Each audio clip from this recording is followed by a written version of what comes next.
ya 4. Na kutengenezea msingi nisije nikakuacha, nikikuacha hapo utanielewa ninapokupeleka huko mbele.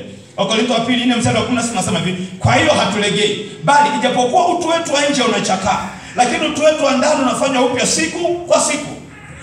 Ijapokuwa utu wetu wa nje unachakaa, lakini utu wetu wa ndani unafanywa upya siku kwa siku. Kumbe kuna utu wa nje na kuna utu wa nini? Wa ndani. Kiingereza anazungumza neno zuri sana. Amesema hivi, though our outward man perish, yet the inward man is renewed day by day. Ingawa mtu wa nje anachakaa, lakini mtu wa ndani anafanya upya siku kwa siku. Mtu wa ndani naye ni mtu. Kwa nini nimeanza kufundisha hiki kitu? Kuna watu wanafikiri roho ni upepo fulani hivi. Roho ni kitu halisi kabisa. Kama ulivyo ndivyo na roho yako ilivyo. Unapokuwa unaota usiku unafukuzwa na mapanga, hiyo ni roho yako. Bwana asifiwe. Wangaba maikota usiku unafukuzwa, nilikuwa naota ndoto. Ile ndio roho yako. Maana vita vyetu si juu ya damu na nyama, yani haviko kwenye mwili, viko kwenye roho iliyo kwenye ulimwengu wa roho. Mchawi anapokuja kukuloga usiku, anakuja kwa roho yake. Mungu akikufungua macho yako ya kiroho, utamuona kabisa. Kuna kipindi fulani nilikuwa nimelala nyumbani. Baada ya kulala, nikashangaa watu wanafungua mlango usiku, wanaingia chumbani. Na kuna mama mmoja ni jirani yetu kabisa. Hata anapoingia akashangaa tu, mimi nawaangalia hivi, wamemaliza wameingia, kumbe yuko macho, wakakimbia. Baada ya kukimbia, kipindi kile nilikuwa nyuma kidogo, siniwaambia mimi ni mzee wa kanisa. Kukatokea msiba. Tukaenda na mchungaji msibani. Tukiwa pale msibani, tukapigana jicho na yule mama. Alikaa kama paku kule na mimi niko hapa na mchungaji, tukapigana jicho. Nilipompiga jicho akaondoka, kaenda kujificha kwingine nisimuone. Maana najua nilimuona.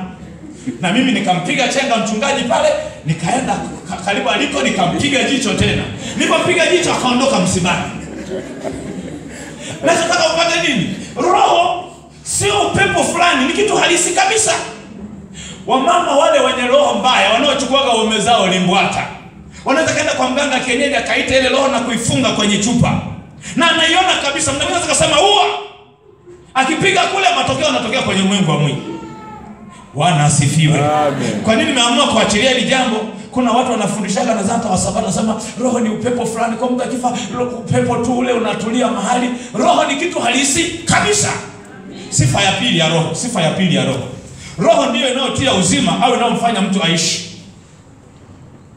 Roho ndiyo inayotia uzima au inayomfanya mtu aishi. Sifa ya pili ya roho, roho ndiyo inayotia uzima au inayomfanya mtu aishi. Ufunuo ni Yohana sura ya 6 mstari wa 63. Yohana 6:63 anasema, Yohana 6 mstari wa 63 anasema, roho ndiyo itiayo uzima, mwili haufai kitu. Maneno hayo niliyowaambia ni roho tena ni uzima. Hebu sema, roho ndiyo itiayo uzima. Roho ndiyo itiayo, mwili haufai kitu. Mwili haufai kitu. Unisikilize vizuri. Uzima wa mtu umebebwa na roho. Leo wewe unatembea njiani kwa sababu Mungu ameruhusu roho ikae kwenye huo mwili. Akichomoa tu tunakubadilishia jina na kukuita marehemu. Kwa sababu uzima wa mtu umebebwa na roho. Ukasahau nilichokwambia. Binadamu ni roho inayokaa kwenye kasha inayoitwa mwili. Huyu unayemuona sio mwambene. Yupo mwambene anaitwa roho. Akichomolewa yule, hamtasema tena huyu ni mwambene, mnasema ni mwili wa marehemu.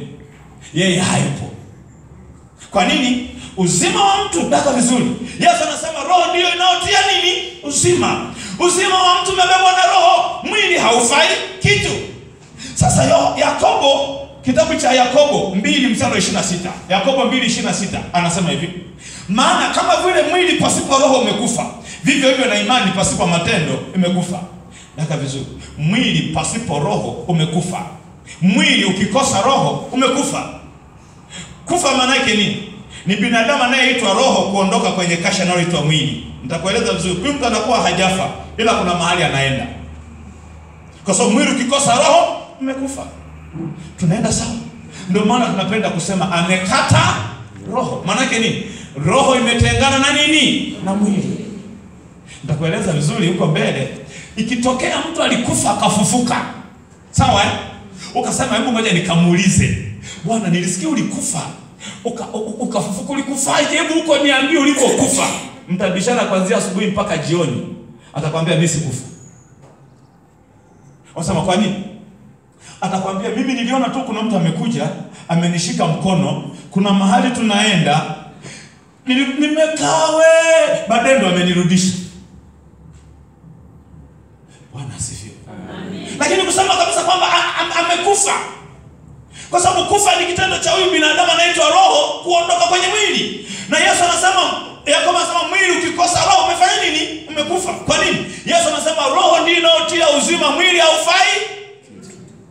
Haleluya, haleluya. Ngoja nikupe mifano michache inayoonyesha kwamba uzima wa mtu umebebwa na roho, mwili haufai kitu.